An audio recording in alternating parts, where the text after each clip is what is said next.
সম্মানিত ভিউয়ার্স, টিপল দ্বারা আইটি বাড়ি চ্যানেলে আপনাদের স্বাগত জানাচ্ছি। আমরা যারা ফটোশপে বাংলা লেখালেখির চেষ্টা করি, আমরা যখন অব্র দিয়ে দেখেন বাংলা টাইপ করি, তখন আমাদের যাই লিখতে চাই আমার লেখা আর সঠিকভাবে লিখতে পারি না। বাংলা লিখতে চাচ্ছি, যেমন আমি কালারটা চেঞ্জ করে নিলাম, লাল করে দিলাম। দেখেন আমি এখন যাই লিখি, উপরে লক্ষ্য করেন আমি এটার বাংলা করে নিলাম, কিবোর্ড বাংলা করে নিলাম। তারপরে যখন লেখেন আমি লিখি, আমার লেখা ভেঙে যাচ্ছে।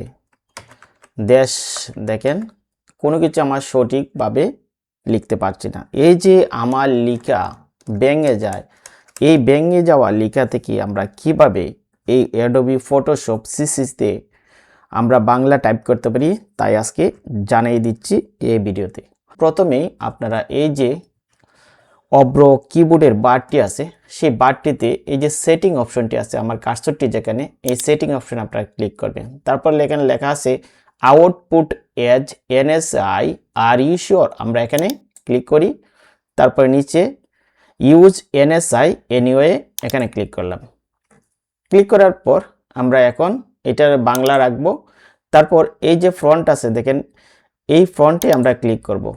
ক্লিক করার পর দেখেন কোথায় লেখা আছে সিয়াম রূপালী এনএসআই, আমরা এস এর মধ্যে আমরা পেয়ে যাব, সবার নিচেই আমরা পেয়ে যাব যেখানে এস ফ্রন্ট, সেখানে দেখেন লেখা আছে এই যে আমার কার্সরটা যেখানে সিয়াম রূপালী এনএসআই, আমরা এখানে ক্লিক করে এই ফ্রন্টটা সিলেক্ট করে দিলাম। এখন আমি যাই টাইপ করি, যেমন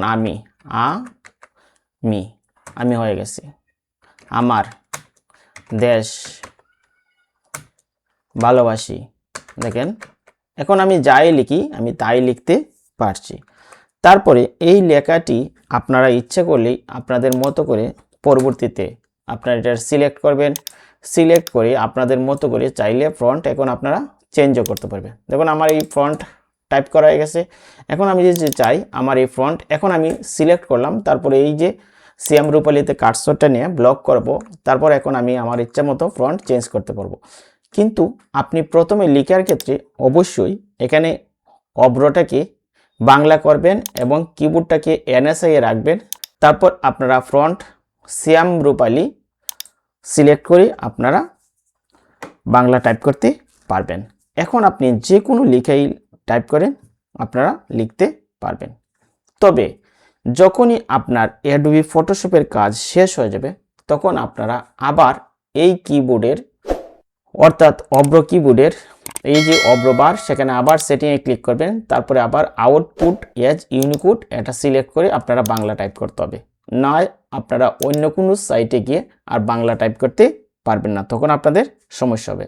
মনে রাখতে হবে যখন শুধুমাত্র অ্যাডোবি ফটোশপে আমরা কোনো কিছু টাইপ করব, তখনই এই যে সেটিং অপশনটা দিয়ে সিলেক্ট করে আউটপুট এজ এনএসআই তারপরে ইউজ এনএসআই এনিওয়ে এখানে ক্লিক করে আমরা এনএসআই কোড ব্যবহার করে আমরা যে কোনো বাংলা টাইপ করতে পারবো।